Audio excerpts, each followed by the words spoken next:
Chapter 7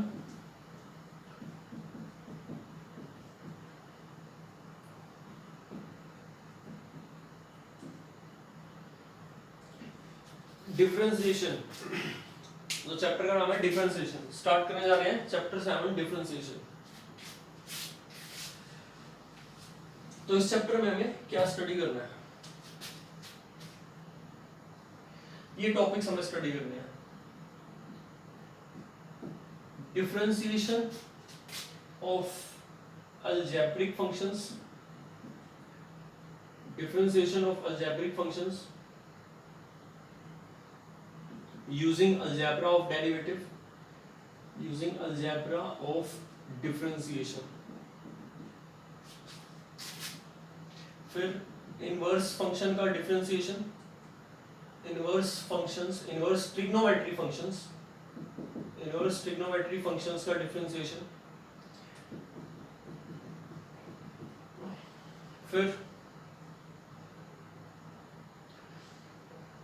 हमें पढ़ना है इम्प्लिसिट फंक्शन का डिफरेंशिएशन, इम्प्लिसिट फंक्शंस को कैसे डिफरेंशिएट करते हैं, डिफरेंशिएशन ऑफ इम्प्लिसिट फंक्शन। इसके बाद हमें पढ़ना है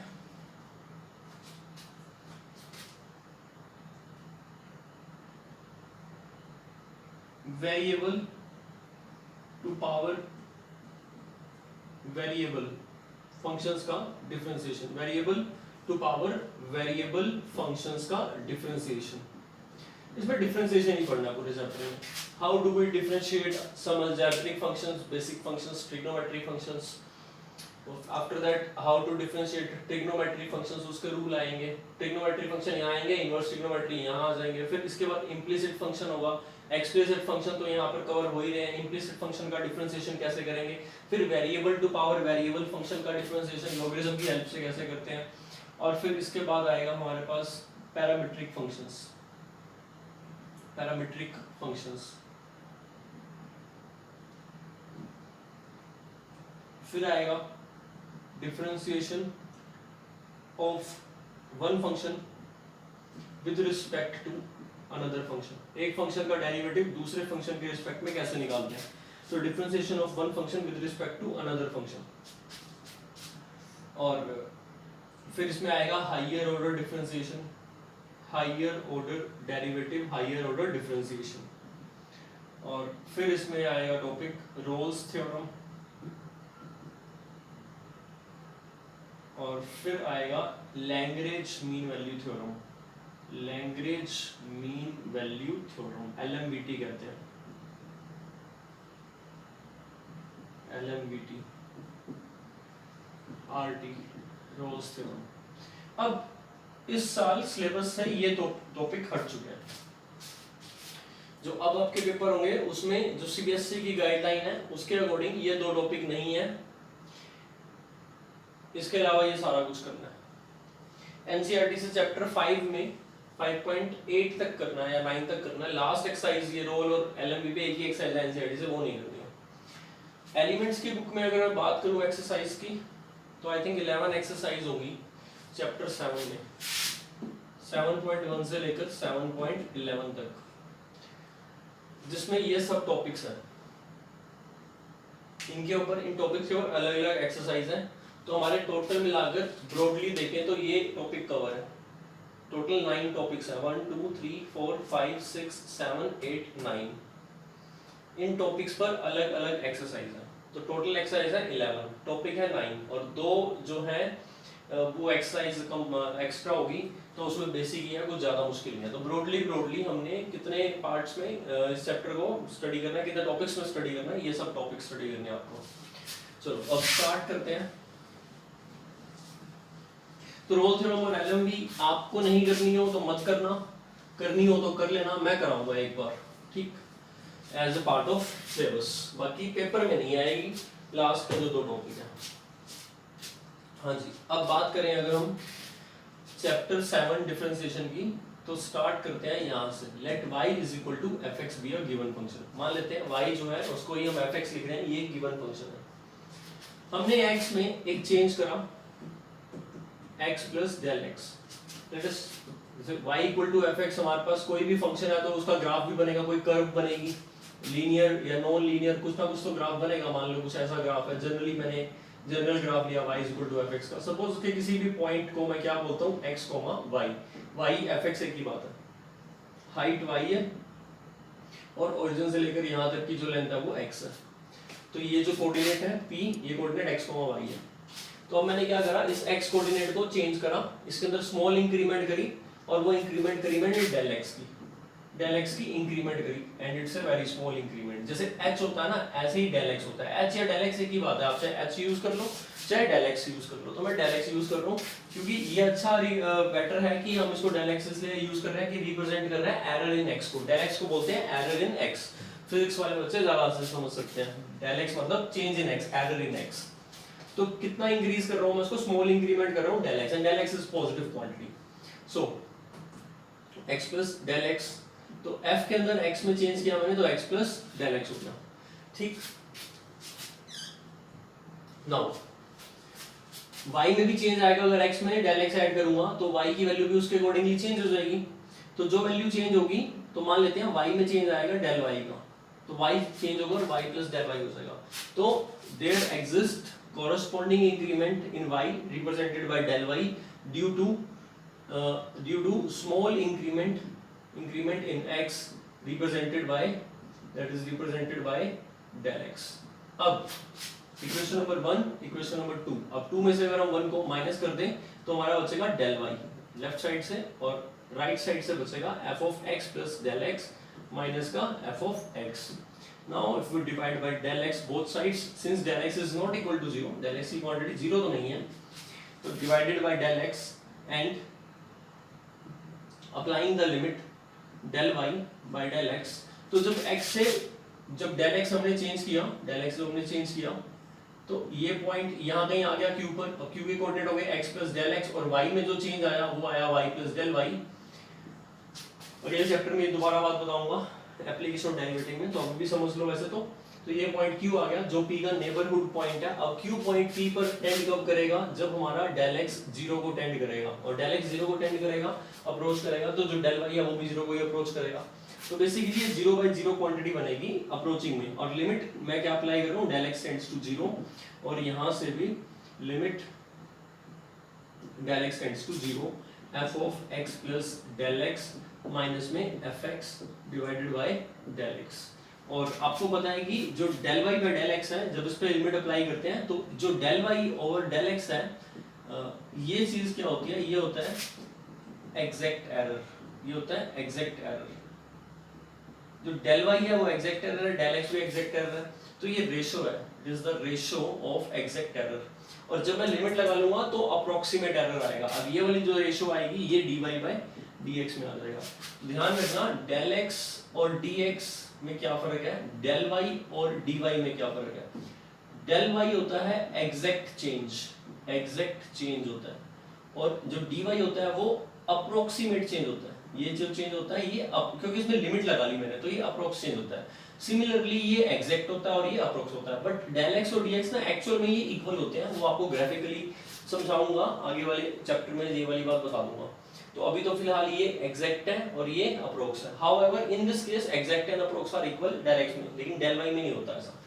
ये एग्जैक्ट होगा और ये अप्रोक्स होगा, तो हम डेरिवेटिव में अप्रोक्स मेजर ही लेते हैं। तो dy by dx is equal to, ये वाली चीज dy by dx बनती है, तो ये आपके पास एज अ स्टैंडर्ड डेफिनेशन आ जाती है, that is del x tends to 0, f of x plus del x minus का f of x divide by del x। इसी को आप, ये dy by dx डिफाइन हो गया, इसी को आप क्या बोलते हो, फर्स्ट प्रिंसिपल मेथड भी कहते हो। It is first principle method to find out the derivative find करने का। सो ये आपका एक आर्टिकल था। अच्छा, इसको थोड़ा सा हम ग्राफिकली एक बार देख लें कि dy by dx हम क्या कह रहे हैं, ग्राफ के थ्रू देख लेते हैं। तो ग्राफ के थ्रू यहाँ ऑब्वियसली मैं फंक्शन डिफरेंशिएबल ले रहा हूँ और उसकी डोमेन में कोई पॉइंट कंसीडर कर रहा हूँ, ठीक है। तो मान लो मेरे पास ये पॉइंट लेट्स से ये परपेंडिकुलर ड्रॉ करा, ये m है, और ये वाला पॉइंट p है, और p पॉइंट के कोऑर्डिनेट x, y है। तो ये जो इतनी लेंथ है ये मेरे पास y या fx की वैल्यू है, जो फंक्शन की जो हाइट है, और यहाँ से लेकर यहाँ तक की जो वैल्यू है वो x है, ये ओरिजिन है। ठीक है, ज्योमेट्रिकल इंटरप्रिटेशन ऑफ डिफरेंशिएशन कह रहे हैं हम, या डेरिवेटिव कह सकते हैं इस टॉपिक को। अब हमने क्या किया, यहाँ पर कोई पॉइंट ले लिया और P और Q इस पॉइंट को मिला दिया, ये कोड बन गई। और ये जो चीज़ है हमारे पास यहाँ से लेकर यहाँ तक, ये डेल एक्स क्वांटिटी है, इस पॉइंट का नाम R रख लिया, तो यहाँ से लेकर यहाँ तक की जो लेंथ है वो मेरे पास x प्लस डेल एक्स बन जाएगी। तो ये वाली जो लेंथ है ये परपेंडिकुलरली ड्रॉ करा, बेसिकली पैरेलल होगा x एक्सिस के, तो ये लेंथ डेल एक्स ही है, इतनी लेंथ डेल एक्स है। और जो यहाँ तक ये वाली लेंथ है, ये लेंथ डेल वाई है। कैसे डेल वाई है, क्योंकि Q पॉइंट तक ये जो चेंज आया, अब फंक्शन में क्या हुआ, क्योंकि मैं इस पॉइंट के कोरस्पॉन्डिंग निकाल रहा हूँ, तो ये जो चेंज आया ये f of x plus del x आया, और f of x plus del x को ही क्या बोल रहा हूँ मैं, y प्लस डेल वाई बोल रहा हूँ, क्योंकि y में भी चेंज आएगा, तो इतना चेंज डेल वाई है और इतना y था, तो टोटल ये length y plus del y है, जिसमें से y माइनस किया तो ये डेल वाई आ गया। अब यहाँ पर ये जो एंगल है, सपोज ये एंगल थीटा है, तो अगर मैं tan थीटा निकालता हूँ तो ये मेरे पास निकलेगा del y divide by del x, यानी कि perpendicular divided by base. So it is what, it is the slope of कोड joining P and Q, but I need to find out the change in this curve at the particular point P, or instantaneous change at the point P. That is what we mean by slope or gradient or derivative or differentiation. तो basically जब हम derivative निकालते हैं किसी function का, किसी curve का, किसी भी पॉइंट पर, तो हम उस पॉइंट पर कर्व के अंदर जो इंस्टेंटेनियस रेट ऑफ चेंज होता है उसको स्टडी करना चाहते हैं। ये जो रेट ऑफ चेंज है ये P और Q के बीच में है। P और Q दो पॉइंट है कर्व के ऊपर, Q पॉइंट P के बहुत क्लोज है, क्योंकि जो डेल x है मैं उसको टेंड करा रहा हूँ 0 पर। जैसे ही मैं डेल x को टेंडिंग करा रहा हूँ 0 पर, तो Q टेंड किस पर करेगा, P पर, तो ऑटोमेटिकली जो मेरा एरर है, जो मेरा चेंज है, वो चेंज स्मॉल होता जाएगा, और बेसिकली Q पॉइंट जब P को टेंड करेगा तो जो ये कोड है, ये कोड किस में कन्वर्ट हो जाएगी, टेंजेंट में कन्वर्ट हो जाएगी। और जैसे ही ये कोड टेंजेंट बनेगी तो finally you will have this tangent, और ये जो टेंजेंट है इसका ये जो एंगल होगा x एक्सिस के साथ, ये एंगल अगर साई है, ये फाई है, तो जो tan ऑफ फाई है ये एक्चुअल में लिमिट है, किसकी लिमिट है, del y by del x की, when del x tends to 0, और यही चीज को हम क्या बोलते हैं, dy by dx। So it is tan psi। तो that means derivative is what, derivative is the slope of tangent। तो finally in nutshell मैं एक बात बोल सकता हूँ, what is the derivative of y? So derivative of y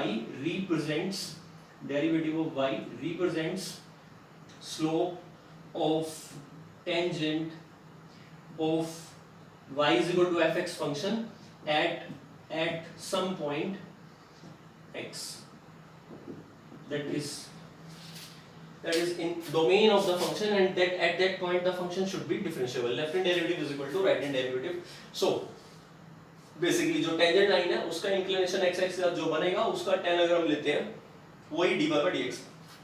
तो अब देखा जाए तो अब ये जो ब्लू वाली ट्रायंगल दिख रही है आपको, इस ब्लू वाली ट्रायंगल में देखोगे तो ये एंगल, इतना एंगल थीटा एंगल कौन सा था, ये पूरा एंगल थीटा था, लेकिन ये जो ये वाला एंगल है यही एंगल हमारा फाई है, तो उसके कोरस्पॉन्डिंगली इतनी लेंथ ये dy बनेगी परपेंडिकुलर, और यही dx। अब ध्यान से देखो तो dx और del x दिख रहे हैं इक्वल, लेकिन del y इतनी लेंथ है और dy छोटी लेंथ है, तो जो del y है वो अप्रोक्सीमेटली किसके, dy के अप्रोक्स इक्वल है, यानी इक्वल नहीं है बल्कि अप्रोक्स है। del y और dy are approx measure, dy मतलब approximately they are near the same, del y तो एग्जैक्ट है और dy उसका अप्रोक्स है। ये ज्योमेट्रिकल इंटरप्रिटेशन थी, ये एक आर्टिकल हो गया, यहाँ से आपका फर्स्ट प्रिंसिपल मेथड पता लग गया, ये dy by dx है।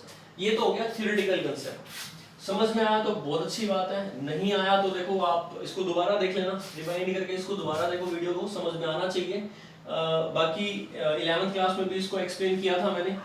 तो देखो इसमें क्या होता है हमारे पास, जैसे कोई भी बॉडी अगर हम कहीं भी टॉल क्लिफ से मान लो अगर ड्रॉप कर रहे हैं, तो ग्रेविटेशन फोर्स भी है और उस बॉडी का वेट भी है, मास है उसका कुछ, तो बेसिकली वो कहाँ आएगी, टुवर्ड्स अर्थ। तो अब वो जब डिस्टेंस या डिस्प्लेसमेंट कह लो, तो मान लो अगर एक पॉइंट है m, और यहाँ पर हमारे पास एक बॉडी है, इस बॉडी को हम नीचे की तरफ बेसिकली क्या कर रहे हैं, गिरा रहे हैं, ड्रॉप कर रहे हैं। तो जब मैं m पॉइंट से एक बॉडी को, कोई भी ऑब्जेक्ट है उसको ड्रॉप करता हूँ, तो वो ऑब्वियसली अर्थ सरफेस, तो जब ये कुछ टाइम भी लगेगा उसको पहुंचने में, तो कुछ टाइम, कुछ सेकंड्स, कुछ मिनट कुछ टाइम बाद ये अर्थ पर आकर जब गिरती है तो जितना भी इसने ये डिस्प्लेसमेंट ट्रेवल करी है और जितना उसका टाइम लगा है, तो मैं यहाँ से इसकी वेलोसिटी या स्पीड बता सकता हूँ।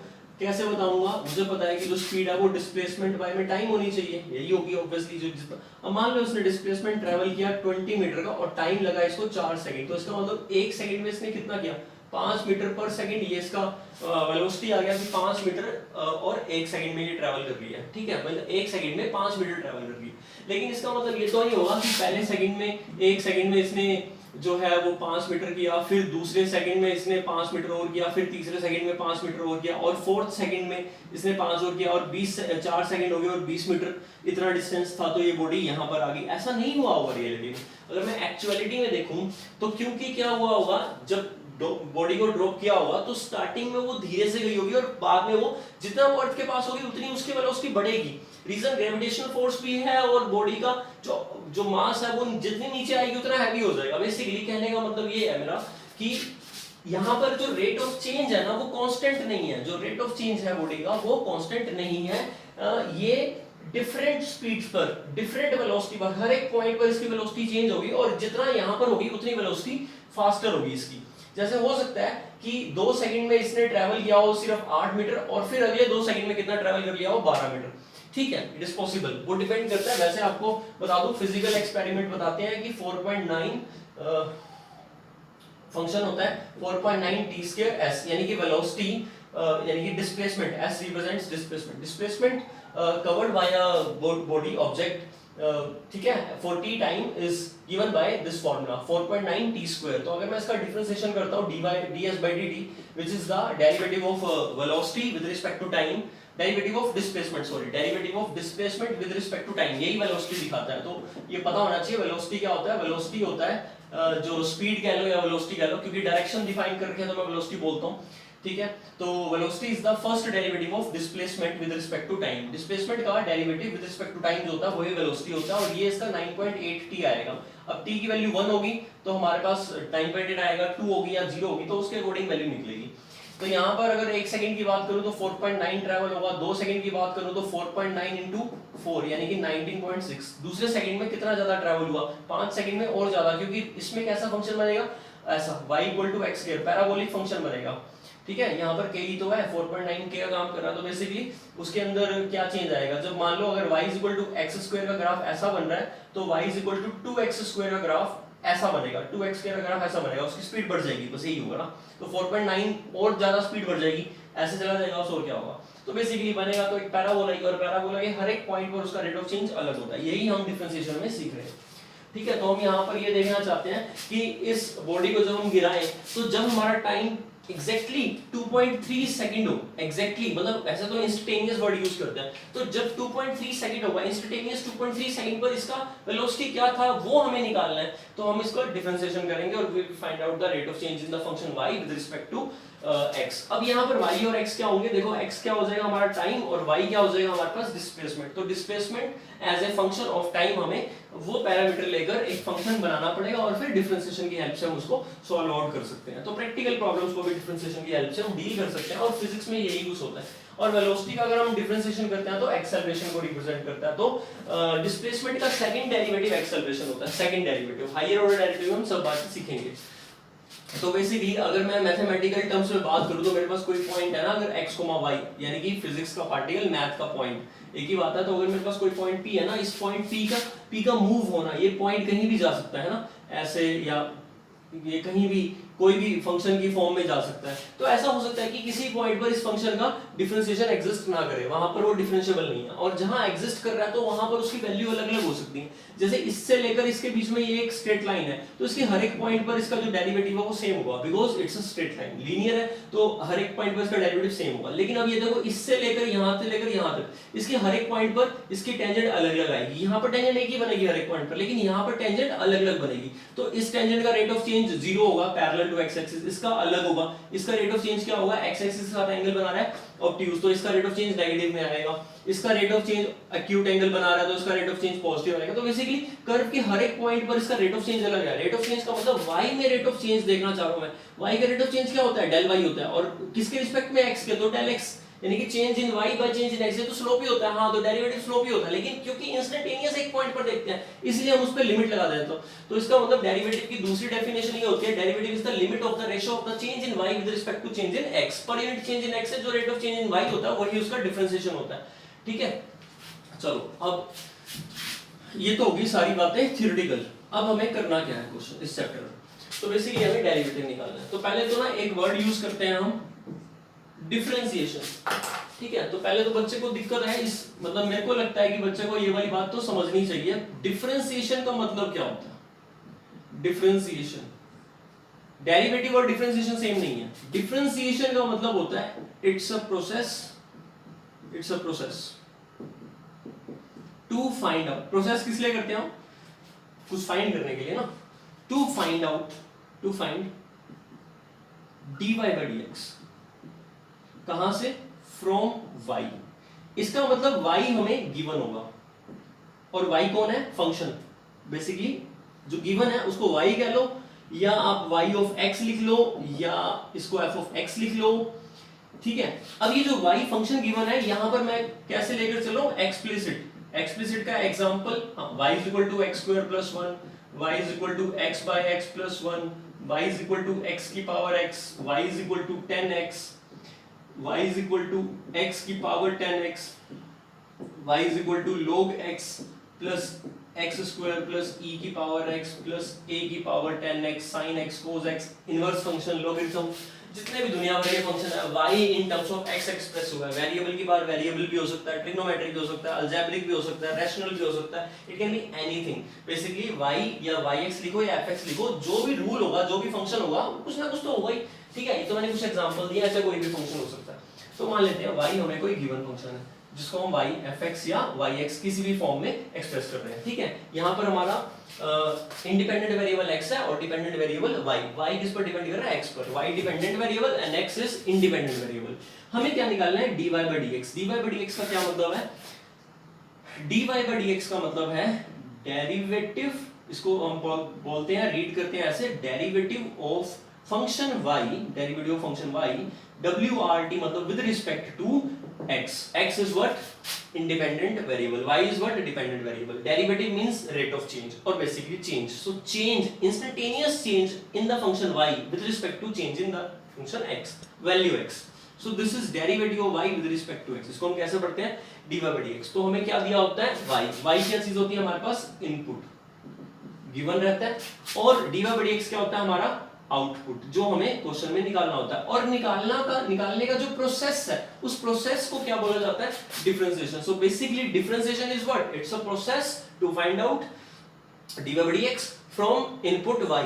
so how you will find out dy by dx from y, you have first choice, first option, either go for the theoretical method, that is by definition, जो आप 11th क्लास में करते थे, कैसे dy by dx निकालने के लिए, limit of f x plus h minus fx by में h, limit h tending to 0, h का हो या del x का हो एक ही बात है। तो वहां पर आपने जो डिफरेंशिएशन फाइंड करे हैं वो कैसे फाइंड करे हैं, बेसिकली राइट हैंड डेरिवेटिव ही फाइंड करा आपने, और वो चीज निकलती थी तो आप उसको बोलते थे कि आपने dy by dx निकाल लिया। बेसिकली वो मेथड जो था वो था फर्स्ट प्रिंसिपल मेथड या ab initio मेथड, ठीक है, या by definition method, derivative definition method. 12th class में अब आपसे डेरिवेटिव बाय डेफिनेशन, यानी कि मेहनत नहीं करवाने वाले, गधे वाला काम नहीं कराएंगे, अब आपसे स्मार्ट वर्क कराएंगे। बेसिकली हमें करना क्या होगा, डिफरेंशिएशन निकालने के लिए we have some set rules और we have some standard results. तो वो स्टैंडर्ड रिजल्ट्स कहां से बनाए हैं, वो उसी फॉर्म में से बनाए हुए हैं जो थ्योरेटिकल बेसिक डेफिनेशन है। हर एक चीज का स्टार्ट हमेशा डेफिनेशन से होता है। तो जैसे मान लो अगर मेरे पास x की पावर n एक फंक्शन है dy by dx, और इसका डेरिवेटिव मुझे पता है nx n minus 1। अब कुछ बच्चे ऐसे होते हैं जिनको पता ही नहीं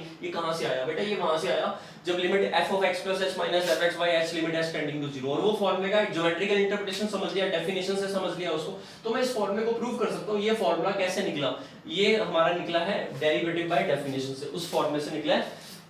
जैसे मैं एक बार कर देता हूं, देखो लिमिट ऑफ ऐसा था कुछ f of x plus h minus में f of x और y में h और h टेंडिंग टू 0। यहाँ पर a या c यूज करता था मैं, अगर a पॉइंट पर निकाल रहा हूँ, अब मैं जनरल पॉइंट f x पर निकाल रहा हूँ तो मैं इसको f dash x बोल दूंगा। तो अब मेरा फंक्शन है x की पावर n, तो x की पावर n मेरे पास जो फंक्शन है fx, तो अब इसमें x की जगह x plus h यूज हो गया, x plus h की पावर n माइनस x की पावर n बाय में h के अंदर x ऐड करा, x सब्ट्रैक्ट करा। तो अगर आपको याद हो तो एक फॉर्मूला था x की पावर n माइनस a की power n by x minus a limit x tending to a that is what n a n minus 1 इसका प्रूफ किया था हमने फॉर्मूला 11th क्लास में स्पेशल लिमिट का फॉर्मूला था। एक तो ये तरीका है, दूसरा आप इसके अंदर से ना x को कॉमन निकाल सकते हो और बाइनोमियल थ्योरम को अप्लाई करके तब भी कर सकते हो, तो भी you can easily find out. तो यहाँ से वो स्पेशल लिमिट से लग जाएगा n x की पावर n minus 1, यही इसका डेरिवेटिव होता है। इस तरह से कांस्टेंट का डेरिवेटिव 0 होता है और अभी बहुत सारे स्टैंडर्ड रिजल्ट्स रूल में लिखवाऊंगा, लेकिन उन रूल का जो डेरिवेशन है, प्रूफ है, वो इसी फॉर्मूले से होगा बाय डेफिनेशन। तो वो आपको करना हो तो कर लो, नहीं तो 11th क्लास का ही होता है, वो 11th क्लास में करवाए भी थे सभी ट्रिग्नोमेट्री फंक्शंस के वगैरह वगैरह। तो अगर आप चाहो तो वहां से फॉर्मूले से निकाल सकते हो। अभी आपको याद करना है वो स्टैंडर्ड रूल आपको अप्लाई करना है डिफरेंशिएशन चैप्टर में, ठीक है जी। अच्छा, अब y को हम ऐसे दिखाते हैं तो dy by dx को कैसे दिखा देते हैं? एक तो यही है dy by dx नोटेशन है, क्योंकि y को आप fx भी लिखते हो तो इसको dfx by dx भी रिप्रेजेंट कर सकते हो। इसको y के ऊपर डैश ऐसे भी दिखा सकते हो, इसके ऊपर y के y1 भी लिख सकते हो, इसको f डैश x से भी दिखा सकते हो, ठीक है, या f प्राइम x भी बोलते हैं इसको, डेरिवेटिव को f प्राइम x। ये सारी नोटेशंस हैं, हम कोई भी नोटेशन यूज कर सकते हैं, ध्यान रखना ये सभी नोटेशन है। ज्यादातर हम dy by dx को लेकर चलते हैं, ठीक है जी। तो इनपुट हो गया, आउटपुट हो गया, डिफरेंशिएशन समझ में आ गया, डेरिवेटिव समझ में आ गया। डेरिवेटिव क्या होता है? जो भी फंक्शन दे रखा उसका अगर आप डिफरेंशिएशन प्रोसेस से क्या निकालते हो? डेरिवेटिव निकालते हो। और डेरिवेटिव क्या दिखाता है? Rate of change of y with respect to x दिखाता है। अब आपको करना क्या है और कैसे, देखो। तो बेसिकली एक होगा हमारा इनपुट, यानी कि function y is equal to fx। अगर क्वेश्चन में पूछना क्या रखा हो और फंक्शन y x का हो और क्वेश्चन का सिर्फ डिफरेंशिएट, इसका मतलब अंडरस्टूड है विद रिस्पेक्ट टू x ही करना है, क्योंकि फंक्शन x का तो x के रिस्पेक्ट में करना है, तो ये बात अंडरस्टूड है। और यहां से आपका आउटपुट निकलेगा क्या? dy by dx, या फिर इसी को आप f dash x कह लो, तो ये आउटपुट हो गया। तो इससे डिफरेंशिएशन और आउटपुट, तो ये गिवन यहां मार्क्स मिल गया आपको, ये फाइंड करना था। तो यहां से यहां जाने के प्रोसेस को बोलते हैं differentiation. So differentiation has its own rule, इसके अपने रूल्स होते हैं, उन रूल्स को सीख कर आप इस इनपुट से इस आउटपुट तक पहुंच सकते हो। तो आपको क्वेश्चन में क्या कहेगा? Differentiate, so you have to differentiate the function with respect to x। Understood है ये वाली बात, चाहे वो विद रिस्पेक्ट टू x लिखे या ना लिखे, ठीक है जी। उसके बाद अब वो कई बार ये कहता है कि डिफरेंशिएट, और फिर वो ये कहता है कि f डैश x निकालो when x is 2, when x is 2। इसका मतलब वो आपसे डेरिवेटिव एक पर्टिकुलर पॉइंट पर पूछ रहा है, मतलब वो f डैश 2 पूछ रहा है, या वो आपसे ऐसे लिख सकता है dy by dx at x is equal to 2 3 a, कोई भी पॉइंट पर पूछ सकता है। तो उसमें क्या मतलब होता है? करना तो कुछ नहीं है, वही है, f डैश x निकालना है बस। उसके बाद x की वैल्यू जो भी कहेगा वो वैल्यू पुट कर देना, तो उसको बोलते हैं इनिशियल वैल्यू प्रॉब्लम। बेसिकली उस पॉइंट पर फंक्शन की वैल्यू निकाल देना है, डेरिवेटिव की वैल्यू निकाल देना। इस चीज को dy by dx को क्या बोलते हैं? डेरिवेटिव।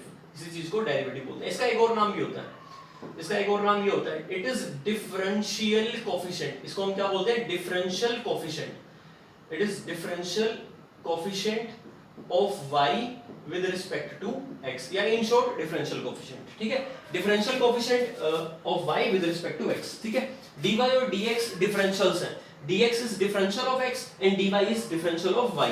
dy by dx का मतलब सेपरेट है dy डिवाइडेड by dx। कोई ये कहे कि dy by dx का मतलब इन दोनों का डिफरेंट, मतलब कोई ऐसा कहे कि dy डिवाइडेड by dx नहीं होता इसका मतलब, यानी कि आप dy by dx का मतलब सेपरेट इन दोनों का डिवीजन है। अगर कोई कहे कि ये नहीं होता तो गलत है। मैं प्रूव करके दिखाऊंगा कि dy by dx का मतलब dy की वैल्यू को dx की वैल्यू से डिवाइड करना ही होता है। आगे हमारे पास एक चैप्टर आएगा अप्रोक्सीमेशन का, उसमें हम समझेंगे error and approximation. dy by dx का मतलब dy को dx से डिवाइड करना ही होता है। dy का सेपरेट मीनिंग होता है, dx का सेपरेट मीनिंग होता है, ज्योमेट्रिकली हमने देखा भी। dx del x ही होता है, लेकिन dy अप्रोक्सीमेटली del y होता है। dy अप्रोक्स एरर होता है और del y एग्जैक्ट एरर होता है। Exact error, relative error, percentage error, ये सब चीजें होती हैं, ठीक है। तो इसका मतलब अलग अलग डिवीजन होता है, ठीक है। और दूसरी सेंस में हम इसको ऐसे भी समझ लेते हैं कि it is dy by dx of y, यानी कि derivative d means derivative with respect to x, यानी कि dx ऑफ किसका? y का, dy by dx, ठीक है। अगर हमें दो डेरिवेटिव निकालने हैं तो उसका मतलब d स्क्वायर बाय में dx square. Now dx square का यहाँ मतलब ये है कि dx और dx दो बार है, x का स्क्वायर नहीं है, इसका मतलब है dx और dx। जैसे आप कभी ab का स्क्वायर लिखते हो तो इसका मतलब b का स्क्वायर थोड़ा होता है, इसका मतलब होता है ab into ab। बेसिकली हमें अंडरस्टूड होता है हम ब्रैकेट लगाते हैं, ऐसे ही यहाँ पर हमें अंडरस्टूड होता है हम ब्रैकेट नहीं लगाते। इसका बेसिक मतलब यही है कि dx into dx, that means आप दो बार, d2 का मतलब है दो बार डेरिवेटिव कर रहे हो, किसके रिस्पेक्ट में दो बार कर रहे हो, x के, दोनों बार x के रिस्पेक्ट में कर रहे हो, dx और dx, किसका, y का, जितनी बार मर्जी डेरिवेटिव कर सकते हो। एक बार कर रहे हो तो d by dx, d represents derivative, नीचे वाला विद रिस्पेक्ट टू x। अगर मान लो मैंने d by dt लिखा ऑफ y, इसका मतलब मैं y का डेरिवेटिव कर रहा हूं किसके रिस्पेक्ट में, t के रिस्पेक्ट में। अब y फंक्शन x का है, t का है, अगर तो t का है तो डायरेक्ट हो जाएगा, लेकिन अगर t का नहीं है और x का है तो मेरा चेन रूल लगेगा। चेन रूल के बारे में हम डिस्कस करेंगे भी, ठीक है।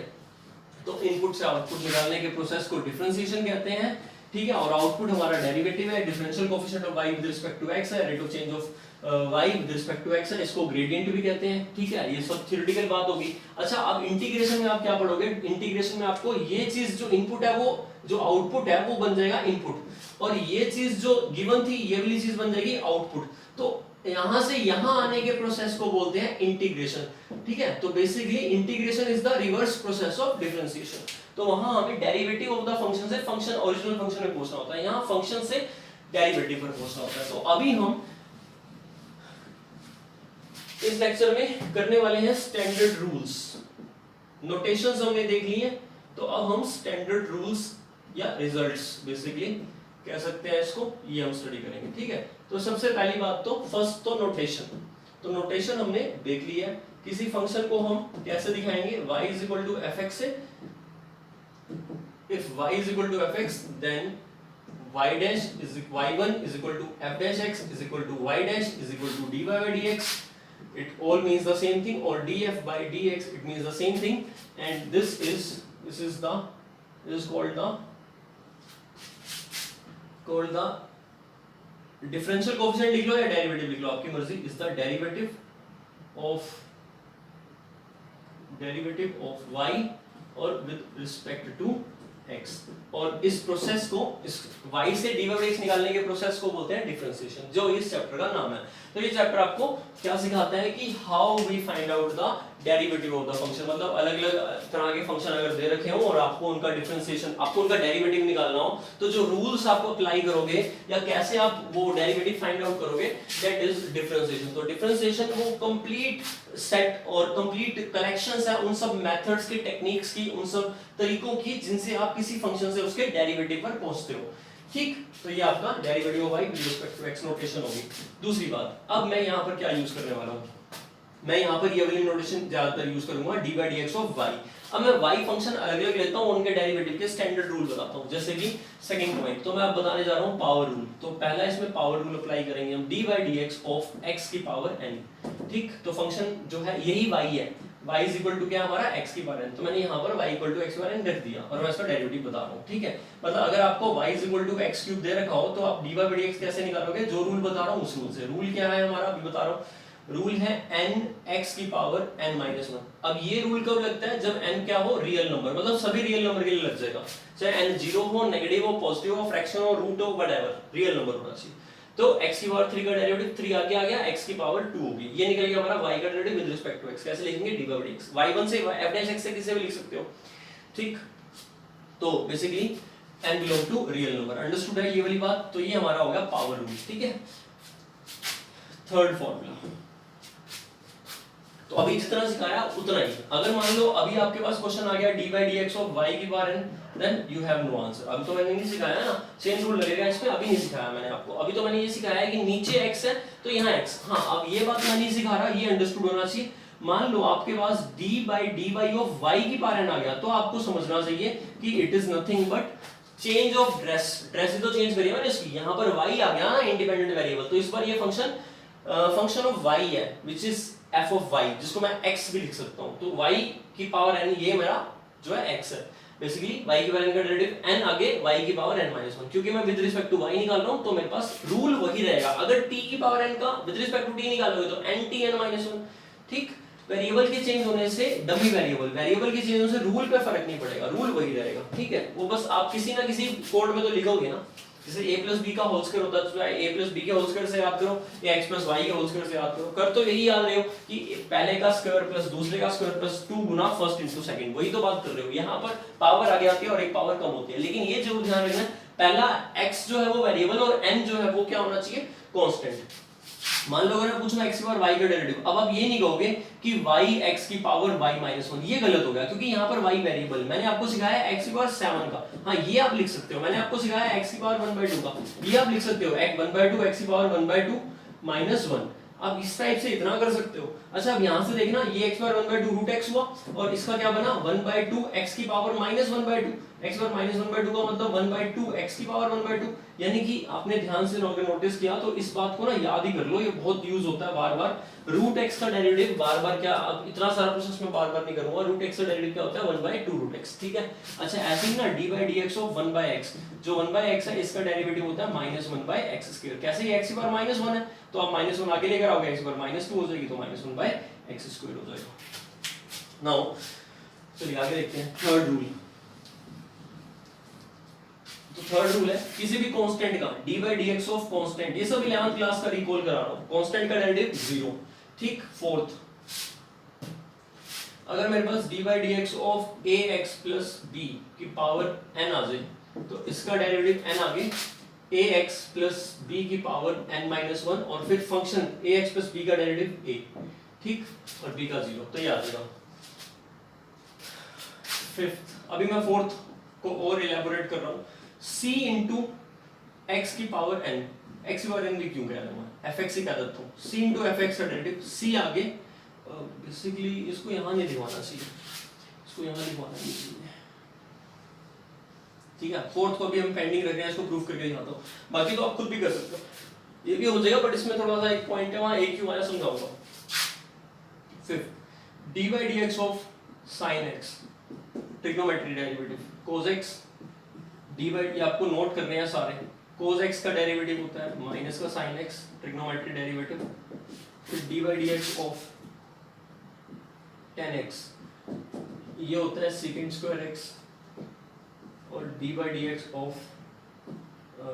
cot x, cot का डेरिवेटिव होता है माइनस का cosecant square x, फिर इसके बाद d/dx ऑफ secant x, तो secant x का डेरिवेटिव होता है secant x times tan x, और cosecant x का डेरिवेटिव होता है d/dx ऑफ cosecant, जितने भी c वाले हैं उनके साथ नेगेटिव आता है, इसका minus cosecant x times cot x होता है, तो cosecant x का minus cosecant into cot, cot का माइनस cosecant स्क्वायर, tan का secant स्क्वायर, sin का cos, cos का माइनस sin, secant का secant into tan and tan का secant स्क्वायर, कांस्टेंट डेरिवेटिव 0, ये आ गया।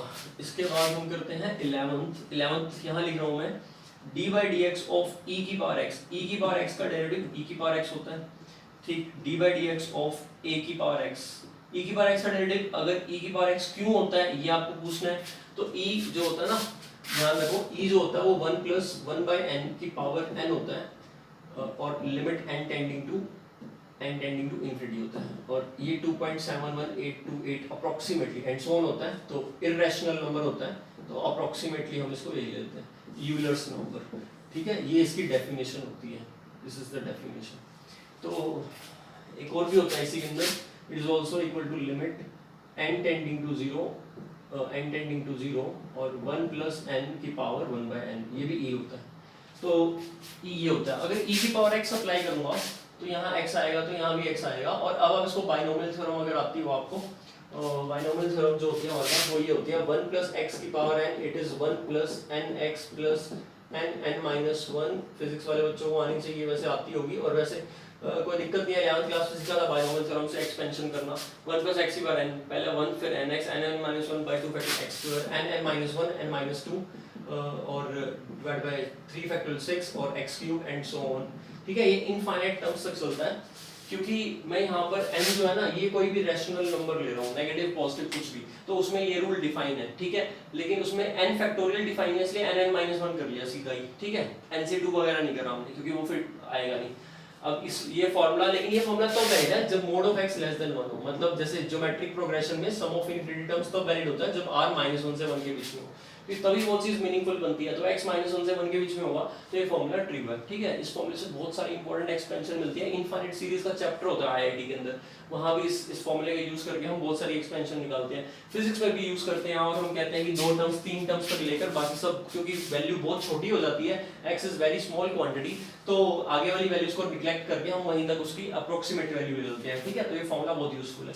इस फॉर्मूले की हेल्प से e की पावर x, यानी कि ये nx, ये देखो ये x, ये पूरा x है 1/n, तो इस फॉर्मूले से आप इसको एक्सपेंड करो, एक्सपेंड करके और फिर आप क्या करो, एक्सपेंड करके टर्म बाय टर्म उसका डेरिवेटिव निकाल दो, सिंपल अलजेब्रिक हो जाएगा। तो आपको पता लगेगा कि इसको जब एक्सपेंड करोगे, खुद करना, एक्सपेंड करना और एक्सपेंड करके आप डेरिवेटिव निकालना, जो डेरिवेटिव आएगा वो एग्जैक्टली वही चीज आ जाएगी और जैसे वो आएगी तो e की पावर x ही बनेगा। ऐसा सेम क्वेश्चन है कि आपकी एलिमेंट्स के अंदर है और लास्ट ईयर मैंने वो करवाया भी था, तो देख लेना, उस क्वेश्चन में भी आपको पता लग जाएगा। तो e की पावर x का डेरिवेटिव इसीलिए e की पावर x होता है, ठीक है। a की पावर x का डेरिवेटिव एक्चुअल में इनटू में log e होता है, बट क्योंकि log e to the base e 1 हो जाता है इसलिए वी डोंट मेंशन, बट यहां पर क्योंकि log a की पावर x है तो इसका होता है a की power x into log a, base e है, अंडरस्टूड है कि बेस e है, लिखो या ना लिखो, कैलकुलस पढ़ रहे हो ln लिख लो या log बेस e बना जाएगा। फिर 13th जो है log x का derivative, log of x, base क्या है e, तो इसका डेरिवेटिव होता है 1/x, ठीक है। और 14th है dy dx of log of x to the base a, अब बेस a आ गया, इसका derivative 1/x times log of log x by log a और e,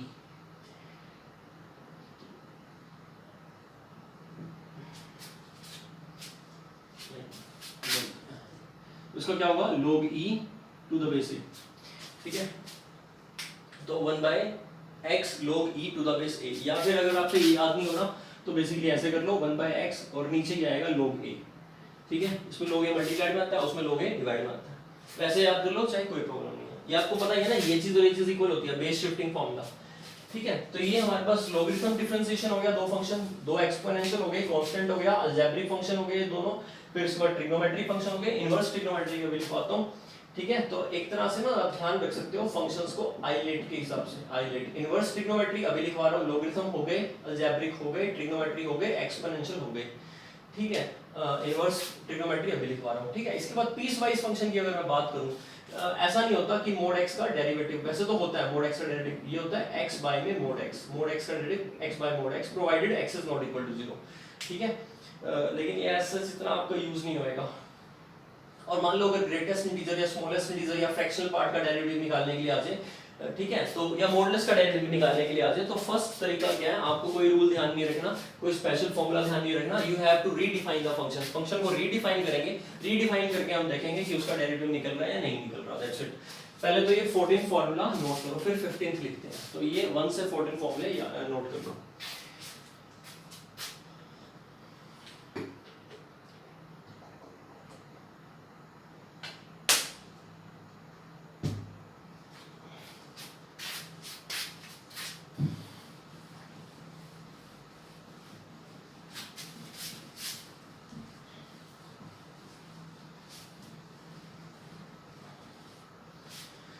चलिए अब देखते हैं 15th लिखेंगे dy dx of sin inverse x, inverse trigonometry का फंक्शन का अगर इसका डेरिवेटिव निकालना है तो उसका डेरिवेटिव 1/1 माइनस x का रूट। 16th है dy dx of cos inverse x, इसमें बस sin इनवर्स से चेंज ये आता है कि इसमें माइनस आ जाता है, ठीक। 17th है dy dx of tan inverse x, तो इसका डेरिवेटिव होता है 1/1 प्लस एक्स स्क्वायर, ये सभी आपको नोट करने हैं। dy dx of cot inverse x, इसके प्रूफ मैं करा देता हूँ कि कैसे आता है, इसका आता है -1/1 प्लस एक्स स्क्वायर। फिर dy dx of second inverse x, तो इसका डेरिवेटिव आता है 1/x ऑफ रूट x के -1, वैसे यहाँ पर x पे मोड आता है। फिर dy dx of cosecant inverse x, ये मोड आता तो है लेकिन कंडीशन दे रखी हो तो उसके अकॉर्डिंग प्लस और माइनस डिसाइड हो जाएगा, ठीक है। तो अगर आप अप्लाई कर रहे हो और क्वेश्चन में कुछ कंडीशन नहीं दे रही तो इसको आप प्लस एक्स ही लेंगे, ठीक है, मोड नहीं लेंगे अगर कोई कंडीशन नहीं दे रही है तो एज्यूमिंग पॉजिटिव है, अदरवाइज फिर देखना पड़ेगा। इसी तरह से इसमें भी -1/x और √x²-1, ठीक है। तो ध्यान रखना मैंने मोड बताया है, बट क्योंकि कंडीशन नहीं दे रही होती है तो मैक्सिमम केसेस में आपका x ही बनता है, बट चलो करेक्ट यही चीज है। So will do the proof of these formulas. ये हो गया आपके 15, 16 से ये 20 तक हो गए, तो इनवर्स ट्रिग्नोमेट्री के भी हो गए, 20 तक हो गया हमारा, ठीक है। इसमें से मैं एक दो के प्रूफ बता देता हूँ, बाकी खुद करके देखना, ठीक है। जैसे मान लो कि मेरे को 15th फॉर्मूला प्रूफ करना है, ठीक है।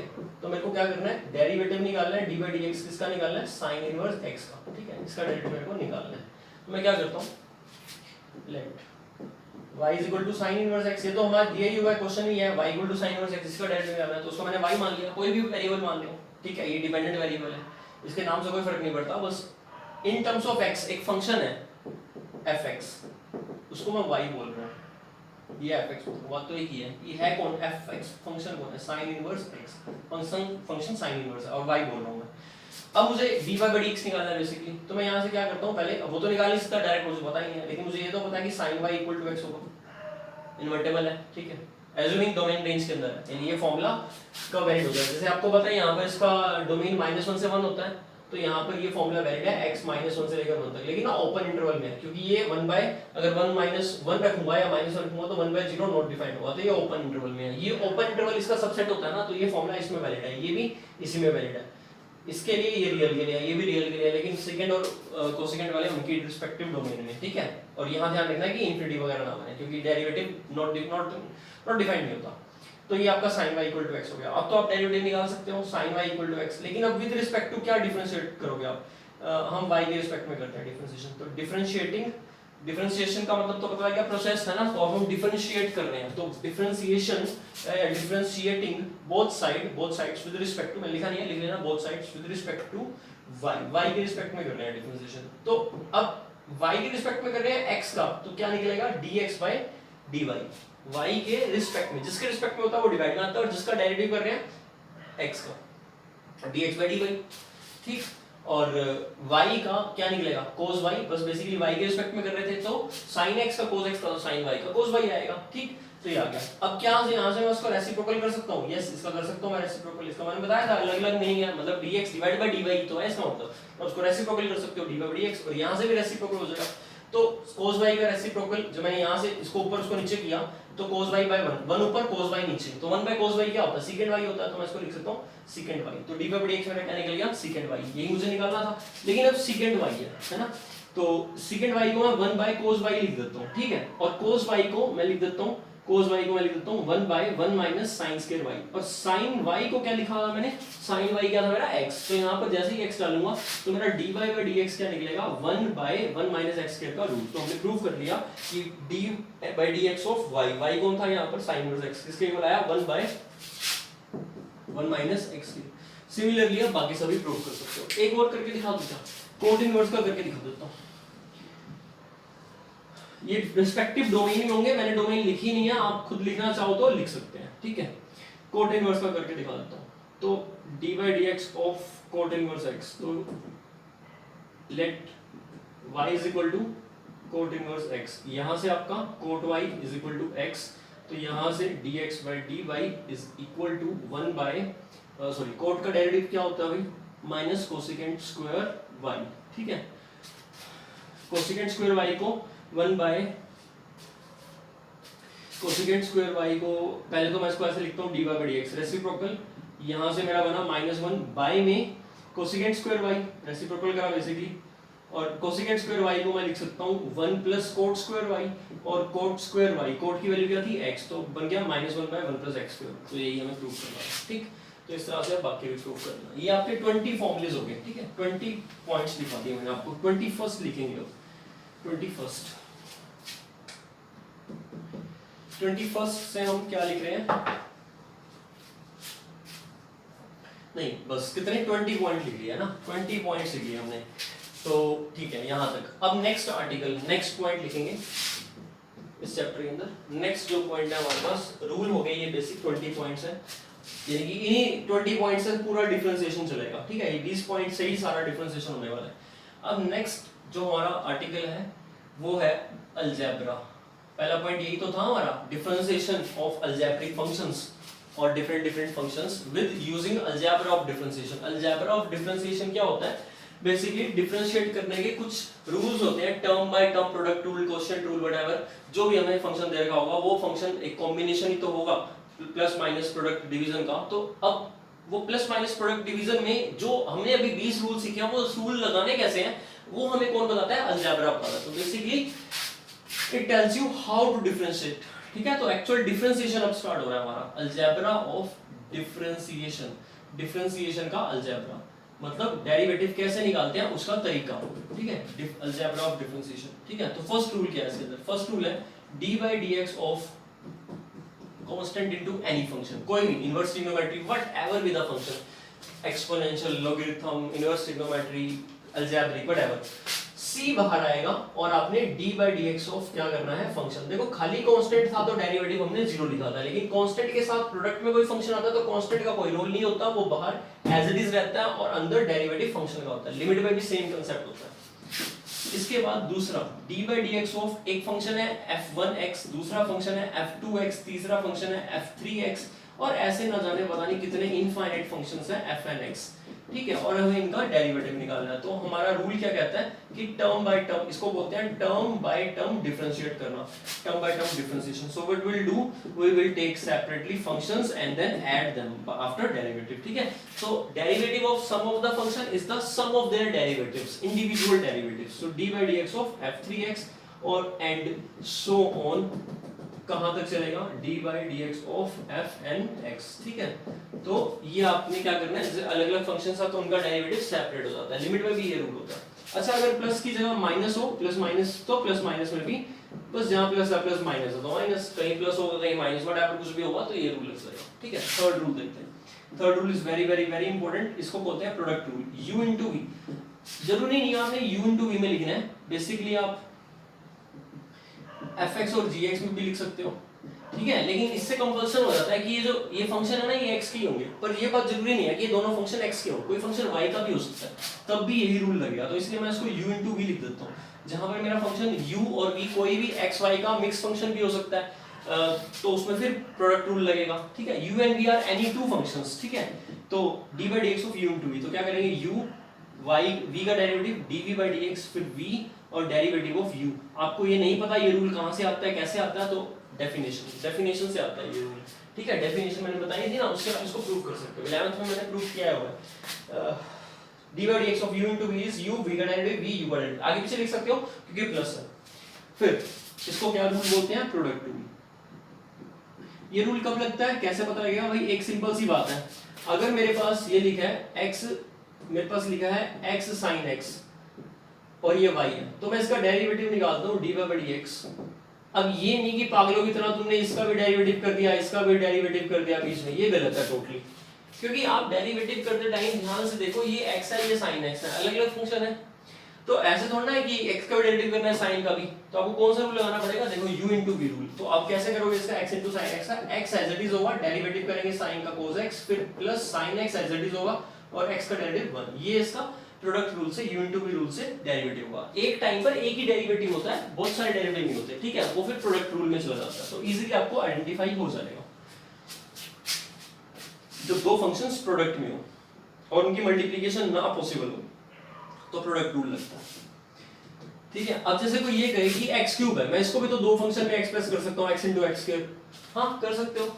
आप इसको प्रोडक्ट कर पा रहे हो ना, x क्यूब प्रोडक्ट कर पा रहे हो ना, तो फिर ठीक है, फिर इसका डेरिवेटिव क्या आया? 3x square. लेकिन अगर प्रोडक्ट नहीं कर पाते तो प्रोडक्ट रूल लगता, लेकिन अब तो मल्टीप्लाई कर पा रहे हो तो प्रोडक्ट रूल लाने की जरूरत नहीं है। बट सपोज आप लगा भी लो तो गलत नहीं होगा, प्रोडक्ट रूल गलत नहीं होएगा कभी भी। x into x स्क्वायर है तो अब u into v लगाता हूं, ये x as it is, derivative x square का 2x प्लस इस बार x square as it is, इस x का derivative 1, 2x square plus x square, total कितना हुआ? 3x square. डायरेक्ट आंसर भी क्या आया? 3x square. लेकिन मेरे को अननेसेसरी इसमें क्या जरूरत थी प्रोडक्ट रूल लगाने की? तो बेसिकली प्रोडक्ट रूल वहां लगाना है आपने जहां पर आप दो या दो से ज्यादा फंक्शंस का प्रोडक्ट नहीं कर पा रहे और अलग अलग फंक्शंस है वो, ठीक है। जैसे x sin x, x e की पावर x, इस टाइप से। इसके बाद d by dx ऑफ u by v, अगर दो फंक्शन डिवीजन में है, जैसे x divide by x plus 1, x square divide by x minus 1, whatever x square plus 1 बाय sin x, x square plus 1 बाय x स्क्वायर माइनस 1, दो function अलग अलग डिवाइड में, तो वहां पर आप क्या लगाओगे, u by v rule, quotient rule कहते हैं इसको, क्वोशिएंट डिवीजन या क्वोशिएंट रूल। तो इस रूल में क्या होता है, v का तो स्क्वायर होगा, फिर v as it is derivative होगा u का, du by dx minus u as it is, फिर डेरिवेटिव होगा v का। तो ये रूल है आपके पास, यानी कि v du by dx और u v du by dx minus u dv by dx, इसमें आप आगे पीछे नहीं कर सकते। डिनोमिनेटर वाले का square, denominator as it is derivative of numerator minus numerator u as it is derivative of denominator, ये आपका रूल है।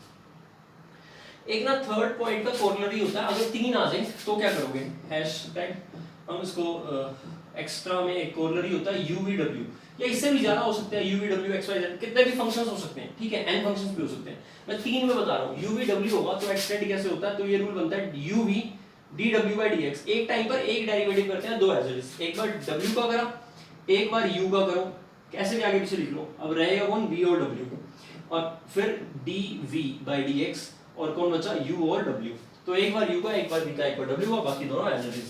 और अगर तीन से ज्यादा फंक्शन आते तो लॉगरिथम की हेल्प से आप क्वेश्चन को इजीली सॉल्व कर सकते हो। ये एनसीईआरटी में क्वेश्चन भी है, इसको प्रूव करके दिखाओ दो मेथड से, तो कर लेंगे हम इसको, कोई दिक्कत नहीं है। ये था अलजेब्रा ऑफ डिफरेंशिएशन, ठीक, तो इस अलजेब्रा का हम यूज करेंगे, ये नोट कर लो पहले तो, चार पॉइंट नोट कर लो, product rule, quotient rule, term by term differentiation, और कांस्टेंट इनटू फंक्शन का डेरिवेटिव, कांस्टेंट बाहर और फंक्शन का डेरिवेटिव करते हैं। फिर इसके बाद हम क्या स्टडी करेंगे, अलजेब्रा ऑफ डिफरेंशिएशन हो गया, तो 20 वो थे और 4 ये, 24 फॉर्मूले हो गए, 24 रूल हो गए, स्टैंडर्ड रिजल्ट हो गए, ऐसे समझ लो। अब नेक्स्ट आर्टिकल की बात करें। अच्छा, एक आर्टिकल, एक पॉइंट मैंने आपको कहा था कि मैं इसका प्रूफ करके दिखाता हूं, dy dx of ax plus b की पावर n का, इसका डेरिवेटिव कैसे निकला, ठीक है, हाँ आप कर सकते हो। तो नेक्स्ट आर्टिकल आप लिख लो, बहुत इंपॉर्टेंट है, most important chain rule, most important chain rule. अच्छा, कुछ छोटी छोटी बातें देख लो, कुछ छोटी छोटी बातें कैसे, अगर आपको dy dx ऑफ x निकालना है तो कोई बच्चा कहेगा dx से dx कट गया 1 आ गया, हाँ ठीक है, गलत नहीं है, ये सही है। x में रेट ऑफ चेंज निकालना है विद रिस्पेक्ट टू x, तो एक का ही होगा, x के रिस्पेक्ट में तो 1 यूनिट से ही तो बढ़ेगा भाई। ये देखो, इस पर 1,1 है, इस पर 2,2 है, 3,3 है, तो इस लाइन पर रेट ऑफ चेंज क्या आ रहा है, 45 डिग्री, 10 45 1 स्लोप, और आप डेरिवेटिव भी निकालते हो तो ये 1 और ये भी 1, तो dy by dx, यही dy है और यही dx है, ये dy है यही dx है, इसमें del y भी एग्जैक्ट सेम बन रहा है, ये एक ऐसा एग्जांपल है, ऑब्वियसली 1 ही आएगा, ठीक है। तो लेकिन चलो फॉर्मूले से भी देख ले कोई, तो कोई दिक्कत नहीं है, dx की पावर 1 by dx, यानी x का डेरिवेटिव x के रिस्पेक्ट में 1 क्यों होता है, ये 1 है, 1 आगे आ गया, x की पावर 1 - 1 0 और 1 आ गया, ठीक है। तो आपको ध्यान रखना है x का डेरिवेटिव x के रिस्पेक्ट में 1 होता है, अंडरस्टूड। अच्छा, रूट x का डेरिवेटिव, ये कुछ ध्यान रखनी है बातें, रूट x का डेरिवेटिव होता है 1/2 रूट x, ठीक है, x का derivative with respect to x होता है 1, और 1/x का डेरिवेटिव होता है माइनस का 1/x dy dx, ठीक, कांस्टेंट का 0 होता है।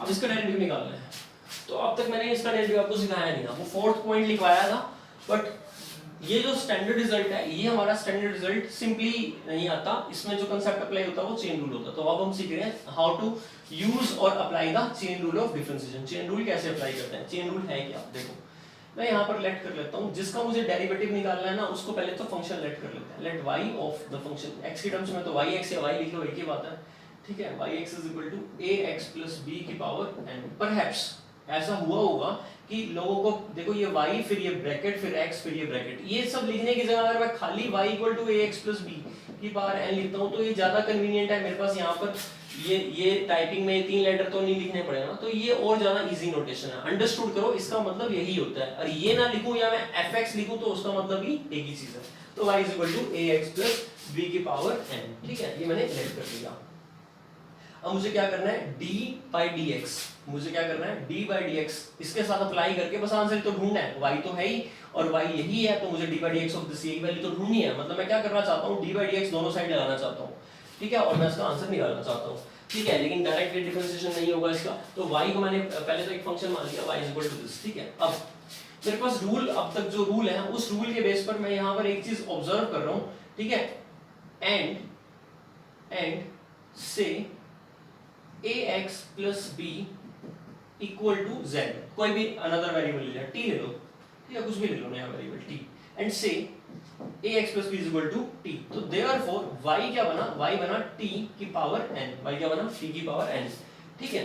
देखो y था ax plus b की पावर n, बट मैंने अब तक जितने भी रूल आपको लिखवाए हैं उसमें पावर रूल लिखवाया, ट्रिग्नोमेट्री के फंक्शंस के, देखो sin x cos x ये सब के लिखवाए, sin इनवर्स के लिखवाए, cos इनवर्स के, इनवर्स ट्रिग्नोमेट्री के 6 फॉर्मूले, ट्रिग्नोमेट्री के 6, 2 एक्सपोनेंशियल के, 2 लॉगरिथम के, कांस्टेंट का डेरिवेटिव 0 और x की पावर n, पावर रूल, यही तो लिखवाया।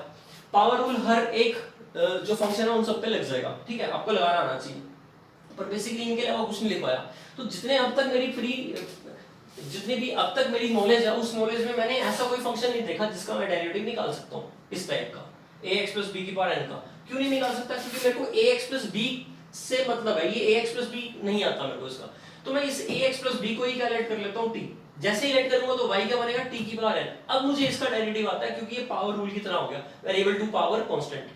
अब मैं इसका डेरिवेटिव निकाल सकता हूं क्योंकि ये मेरे को दिखता है और ये मेरे को, ये मुझे क्या दिखता है, ये मुझे ऐसा दिखता है dy dx ऑफ x की पावर n, और इसका पता है मुझे nx n - 1। बट एक प्रॉब्लम ये है कि मैं यहां पर अगर x देखता हूं तो यहां भी x ही होना चाहिए, तभी निकाल सकता हूं। तो यहां पर मैं इसका किसके रिस्पेक्ट में निकाल सकता हूं, t के रिस्पेक्ट में निकाल सकता हूं। तो मैं यहां पर इसको t के रिस्पेक्ट में डिफरेंशिएट कर लेता हूं, तो differentiating with respect to t, wrt with respect to t both sides, तो what I get dy by dt, यानी dy by dt अप्लाई करा दोनों साइड, यहां पर d by dt of t की power n, that is n आगे t की power n - 1। Take this equation number 1। कोई प्रॉब्लम यहां तक समझ में आ गया होगा आपको। तो dy by dt निकाल लिया, बट मेरा पर्पस, मेरा टास्क क्या था, मेरे को dy by dx निकालना था।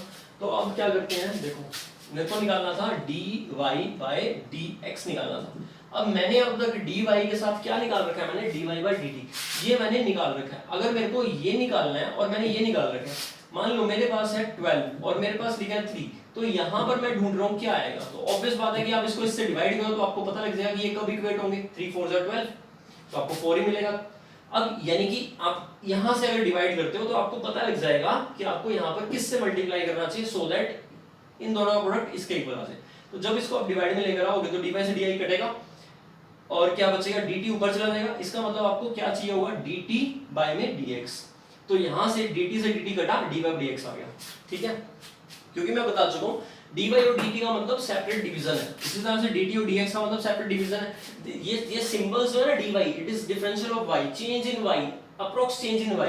इसका ज्योमेट्रिकल इंटरप्रिटेशन भी होता है, ग्राफ में ये क्या दिखा रहा होता है, और इसका एक फार्मूला भी होता है, dy को निकालने का फार्मूला होता है, आप सीखोगे अगले चैप्टर में।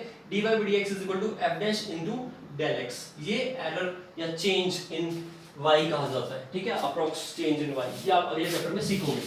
तो dy का अलग फार्मूला है, dx का फार्मूला होता है, तो इट्स रियली क्लियर, dt से dt cancel, dy by dx। तो बेसिकली मैंने क्या करा, y जो कि एक फंक्शन x का था, अब मैंने y को किसका फंक्शन बनाया, t का, और t किसका फंक्शन है, x का। तो अब यहाँ पर y कंपोजिट फंक्शन बना दिया x का। बेसिकली पहले y डायरेक्ट फंक्शन x का था, लेकिन अब y इनडायरेक्टली x का कंपोजिट फंक्शन है, because y direct function t है और t जो है वो फंक्शन है x का। इसी को चेन रूल कहते हैं, ठीक है। तो हमने जान के एक ऐसी चेन क्रिएट करी जिससे हम डेरिवेटिव टुकड़ों में निकाल रहे हैं, डायरेक्ट डेरिवेटिव ना निकालकर उस डेरिवेटिव को 2 स्टेप्स में निकाल रहे हैं। पहले हम y का डेरिवेटिव t के रिस्पेक्ट में निकाल पाएंगे और फिर t का डेरिवेटिव x के रिस्पेक्ट में। ऐसा करने से हमारी प्रॉब्लम इजी सॉल्व होगी। y t के फंक्शन में बहुत इजी फंक्शन रिलेट हुआ, t x की टर्म्स में एक इजी फंक्शन है, y का t में निकाल देंगे, t का x में निकाल देंगे, तो अगर उनको मल्टीप्लाई करेंगे तो y का x में आ जाएगा। This was the idea। तो y equal to t की power n, differentiation with respect to t करा, dy by dt निकला, n आगे t की पावर n - 1। अब हम ये वाला क्लियर है आपको, dy by dx कैसे निकाला मैंने, dy by dt multiplied by dt by dx, dt से dt कैंसिल, यही चीज आ रही है। इसी कांसेप्ट को, इसी चीज को बोलते हैं चेन रूल। यहाँ पर चेन 2 की बनी है, y t का फंक्शन t x का, चेन 10 15 जितने मर्जी की बना दो, सबकी बन जाएगी चेन। कैसे, y फंक्शन t का, t फंक्शन z का, z फंक्शन m का, m फंक्शन x का, तो y कंपोजिशन हो जाएगा x का। ये तब करना पड़ता है जब फंक्शन बहुत ज्यादा कॉम्प्लेक्स हो, जब आपको उसके ज्यादा पार्ट्स करने हो। यहाँ पर फंक्शन कॉम्प्लेक्स नहीं था। एक और एग्जांपल लेंगे, इसमें थोड़ा सा मुश्किल लेंगे। अभी dy by dt मैं निकाल चुका हूं, इट इज क्या निकाल चुका हूं, n आगे t की पावर n माइनस 1 पुट कर दी वैल्यू। अब मेरे को चाहिए dt बाई dx, तो उसके लिए मेरे पास t अवेलेबल है। t क्या चीज है मेरे पास, t है मेरे पास ax प्लस b। तो मैं क्या करता हूं with respect to x differentiate करता हूं both side. dt by dx यहां पर जब डिफरेंशिएशन करूंगा, यानी जब मैंने dt बाई dx अप्लाई करा तो dt बाई dx जब मैंने इस पे अप्लाई करा तो ये बन जाएगा आपके पास d by dx of ax plus b। तो मैंने क्या किया, बेसिकली दोनों तरफ d बाई dx अप्लाई कर दिया। dt by dx is equal to, अब पता है क्या रूल लग रहा है, अगर आप बिल्कुल बेसिक एज ए बिगिनर सीख रहे हो तो आपको यहां पर समझना चाहिए ax प्लस b में लग रहा है second rule of algebra of differentiation. इन दोनों का डेरिवेटिव अलग अलग हो जाएगा। तो पहला होगा d by dx of ax। हाँ चलो लिखना नहीं आपको ऐसा, इतना इलैबोरेट इतना एक्सप्लेन नहीं करना, लेकिन सीख लो। b का डेरिवेटिव x के रिस्पेक्ट में 0, क्योंकि b क्या है, एक कांस्टेंट है, सही रियल नंबर। ax में a कांस्टेंट बाहर, मैंने आपको सिखाया था कांस्टेंट बाहर आता है फंक्शन का डेरिवेटिव, फंक्शन है x और x का डेरिवेटिव 1, तो ax का a ही बचा, a प्लस 0 कितना आ गया a। तो बेसिकली ये सब ना लिखते हो, डायरेक्ट आपको पता था ax प्लस b का क्या आ जाएगा, a आ जाएगा ना। तो इतना जो है एक्सप्लेन मैंने एक बार तो कर दिया, लेकिन आगे नहीं करूंगा। dt बाई dx कितना आया हमारा, a आ गया, इसकी वैल्यू a। अब n t, अब t का काम खत्म, t जिसके लिया था उसका काम खत्म। तो बेसिकली t क्या था, ax प्लस b। तो मेरे को डेरिवेटिव भी तो x के रिस्पेक्ट में, x की फॉर्म में ही तो चाहिए होगा। तो ax प्लस b की power n minus 1 into a। ये डेरिवेटिव किसका आया, d by dx of y। y क्या था, ax प्लस b की power n। So I hope आपको क्लियर हुआ होगा। This is called chain rule. तो n आगे, यानी चेन रूल क्या काम करता है, बेसिकली पहले पावर आगे, एक पावर कम, पावर का डेरिवेटिव हो गया ये। अब अंदर वाले फंक्शन का ax प्लस b का a, x का 1, b का 0। इसे नोट कर लेना, चेन रूल के लिए बहुत बढ़िया एग्जांपल है, ठीक है। और इस रूल से आप और भी डेरिवेटिव जो है इजीली निकाल पाओगे। इनफैक्ट पूरे डिफरेंशिएशन में जिसको चेन रूल समझ में आ गया उसको डेरिवेटिव समझ में आ गया। टोटल गेम ही चेन रूल की है, ठीक है। और अगर चेन रूल अच्छे से समझ में आ गया तो फिर आपको ज्यादा भी लिखना नहीं पड़ता, प्लस क्वेश्चन इजीली सॉल्व हो जाता है। तो अब इसमें हम क्या करने वाले हैं, एक और चेन रूल पे बढ़िया सा एक क्वेश्चन देखते हैं। आपको दिया हुआ है y is equal to sine cube x square, ये दिया है। लेट एक्स स्क्वायर को t इंप्लाइज y क्या बना, sine cube t, sine cube t। But still I don't know कि साइन क्यूब t का डेरिवेटिव क्या होगा। तो further let sin t as z, that implies y is equal to z cube, क्योंकि sin cube t का मतलब sin t का ही cube है। तो अगर sin t is equal to z let कर लेता हूं तो ये आपके पास y is equal to z cube बन गया। तो अब देखो मेरे पास y किसके इक्वल है, z क्यूब के, और z किसके इक्वल है, sin t के। तो sin t का क्यूब और साइन क्यूब t, और t किसके इक्वल है, एक्स स्क्वायर के, तो साइन क्यूब एक्स स्क्वायर।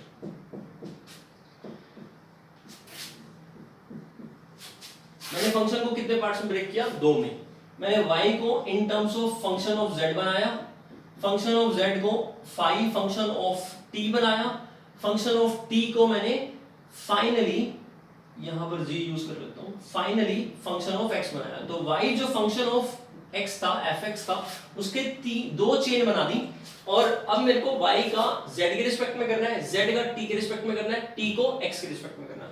तो फाइनली मुझे चेन रूल से क्या मिलेगा, dy by dx, but I will do y with respect to z, z with respect to t, t with respect to x, t से t, z से z, dy by dx। Now what is dy by dz, देखो easy है, dy by dz 3z square, nothing complicated, बहुत easy सा है। y अगर z का function है z क्यूब, तो 3 आ गई, एक पावर कम, तो 3z स्क्वायर। अब इसी तरह से dz by dt, dz by dt, dz by dt cos t, sin t का derivative cos t, cos t। अब dt by dx, dt by dx, t x square है तो dt by dx 2x आ गया। तो finally क्या बना मेरे पास, 6 into x into Z square into cos t. अब पुट कर दो, 6x, z क्या था, z था sin t, तो sin स्क्वायर t और cos t, अब t भी पुट कर दो तो फाइनल आंसर आया 6x sin square x square और cos ऑफ x स्क्वायर। ये मेरे पास डेरिवेटिव आया d बाई dx आया किसका, sin cube of x square का। ठीक, तो ये कैसे निकाला हमने, चेन रूल से, इसको नोट कर लो। आफ्टर दिस, अब इसको हम डायरेक्ट कैसे कर सकते थे, विदाउट चेन रूल भी कर सकते थे, हाँ बिल्कुल। तो बिना चेन रूल के इस क्वेश्चन को करना होता तो हम ऐसे करते, sin cube x square d by dx, पहले करेंगे पावर का, 3 आगे एक पावर कम, sin स्क्वायर x स्क्वायर। देखो ये 3 पावर आप चाहे बाहर लगा लो, एंगल के ऊपर कोई फर्क नहीं पड़ेगा क्योंकि आपको पता है ये पावर सिर्फ sin की होगी। तो सबसे पहले पावर का, 3 आगे एक पावर कम, अब पावर के बाद फंक्शन का, फंक्शन है sin, sin का डेरिवेटिव क्या होता है cos, cos of x square, फिर फंक्शन का अंदर एंगल का x के डेरिवेटिव 2x, 3 2 6, बस मल्टीप्लाई होते हैं सारे के सारे। यही ये ऐसे कोई बच्चा पूछता है सारे मल्टीप्लाई में क्यों आते हैं, अरे चेन रूल से ये तो प्रूव कर रहे हैं कि सारे मल्टीप्लाई में आते हैं। अभी भी क्वेश्चन रहेगा क्या पूछना कि मल्टीप्लाई में क्यों आता है, चेन रूल में दिख तो रहा है सारे मल्टीप्लाई में आते हैं। तो instead of applying chain rule and doing so long we just prefer it by doing, पहले पावर आगे एक पावर कम, फिर फंक्शन का, फिर फंक्शन के अंदर एंगल का, फिर एंगल के अंदर भी अगर कुछ रहता है तो उसका derivative.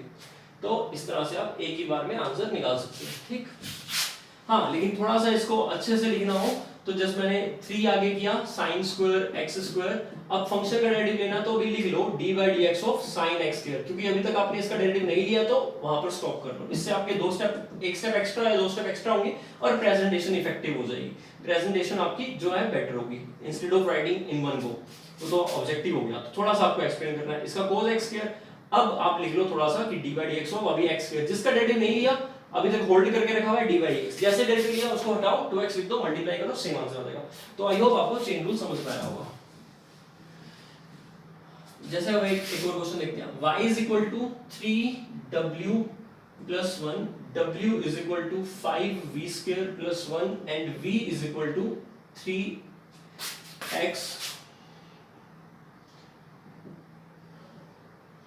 square plus 2x plus 1। Find out dy by dx।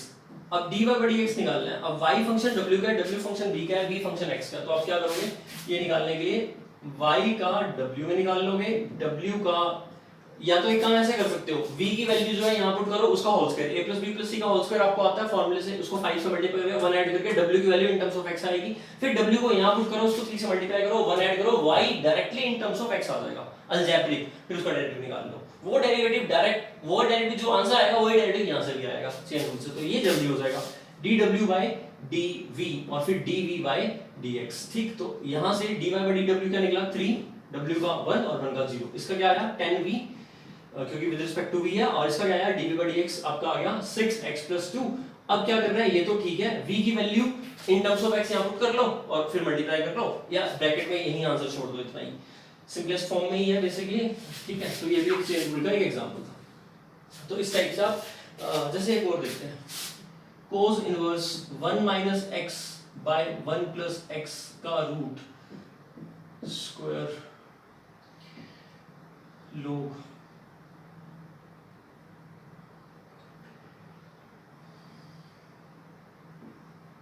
Root e की पावर ये y। अब फंक्शन देखो क्या करेगा, e की पावर root of log of cos inverse of 1 - x by 1 + x का स्क्वायर। इतना टिपिकल आपके लेवल का नहीं है, बट आ भी जाए तो कोई दिक्कत वाली बात नहीं है, बहुत इजी है। मैं डायरेक्ट भी कर सकता हूं उसको, चेन रूल से भी कर सकता हूं। अगर चेन रूल से करना है तो इसको ऐसे समझ लो, e की पावर ये हो गया आपके पास t, y = जहां पर t फंक्शन मैंने क्या लिया, t फंक्शन लिया मैंने रूट में log of cos inverse of 1 - x by 1 + x का रूट, और रूट का ही होल स्क्वायर हो रहा है, अच्छा रूट का स्क्वायर हो रहा है, हाँ cos इनवर्स का अकॉर्डिंग हो रहा है ना, रूट का स्क्वायर नहीं, cos इनवर्स के पावर 2 हो रही है। अच्छा तो अब यहां पर t हो गया, ठीक है, तो t को मैं इज इक्वल टू लिखता हूं square root of log of z, जहां पर मैं z को ले लेता हूं, it is cos inverse of 1 - x by 1 + x के रूट का स्क्वायर जहां पर मैं z को ले लेता हूं फिर cos इनवर्स ऑफ r का स्क्वायर, और जहां पर मैं r को ले लेता हूं 1 minus x by 1 plus x का रूट, और जहां पर मैं s को ले लेता हूं 1 minus r is equal to root of s, जहां पर मैं s को ले लेता हूं 1 minus x by 1 plus x. ठीक, तो बेसिकली अब मुझे निकालना क्या है dy by d x. dy by d x तो मैं कैसे निकालूंगा dy बाई dt, फिर dt बाई dz, फिर निकालूंगा मैं dz by z function r का है तो dz बाई dr, फिर मैं निकालूंगा dr बाई ds, फिर निकालूंगा ds बाई dx।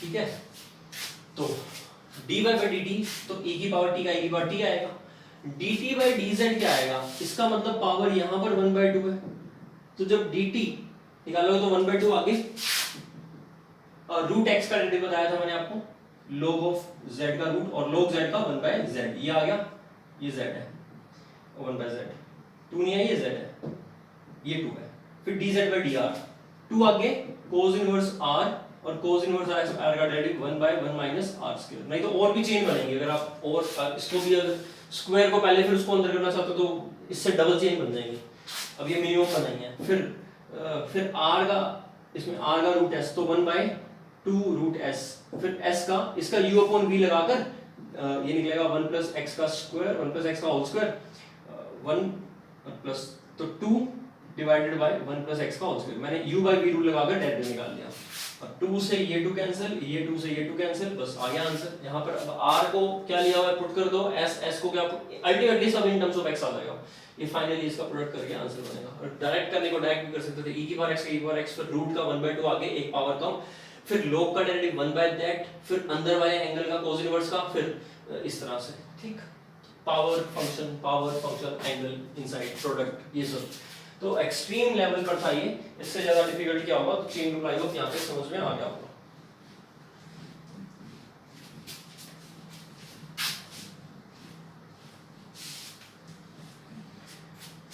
चलिए आगे देखते हैं, ये हो गया आपके पास, तो ये मैंने एज सच फॉर्मूला नहीं लिखवाया, बुक में ये भी लिखा हुआ मिलेगा, बट नीड नहीं लगी मुझे इसकी, अगर ये आ जाए तो क्या होगा, n आगे आ जाएगा ax के, लिख लेना ये भी नोट में, नोट प्लस c की पावर n माइनस 1, और फिर अंदर डेरिवेटिव 2ax x है 2x 2ax plus b x का 1 और c का 0। अच्छा, एक मोस्ट इंपोर्टेंट नोट लिखना चेन रूल में ही, अगर मेरे को d by d x of y की पावर n निकालना है, y की पावर n, तो अब क्योंकि देखो x की पावर n होती तो निकल जाता, अब यहाँ पर मैं क्या करने वाला हूँ, देखो dy मैं इसको dy के रिस्पेक्ट में निकाल सकता हूँ, y की पावर n है ना, तो मैंने क्या किया, ये बहुत इंपॉर्टेंट है, आगे काम आएगा, मैंने इस dx को यहाँ लिख दिया बेसिकली डिवीजन वाले को, और मैंने मल्टीप्लाई एंड डिवाइड कर दिया, किससे dy से dy कैंसिल, लिखा तो ही हुआ है अभी तक। अब इससे ये बेनिफिट हुआ कि मैं इसका डेरिवेटिव निकाल सकता हूँ, n आगे y की power n-1 into dy by dx। ठीक है, तो मोस्ट इंपोर्टेंट है ये। इसी तरह से एक नोट लिखते हैं, ठीक है, ये नोट में लिख लेना, बहुत इंपॉर्टेंट है, चेन रूल के लिए स्पेशल नोट।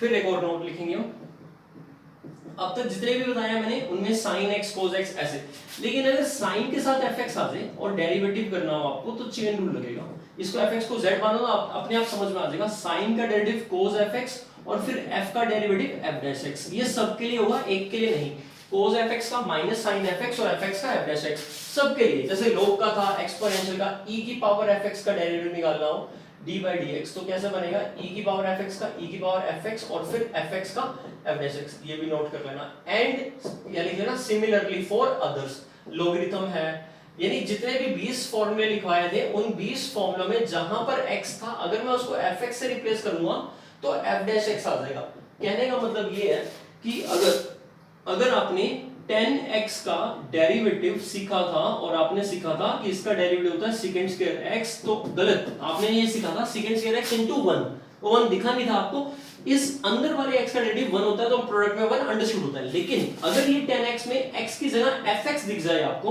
तो फिर अब डेरिवेटिव सेकंड स्क्वायर fx, पहले fx को हम कुछ नहीं कहेंगे, लेकिन अब हमें fx का डेरिवेटिव लेना पड़ेगा f'(x).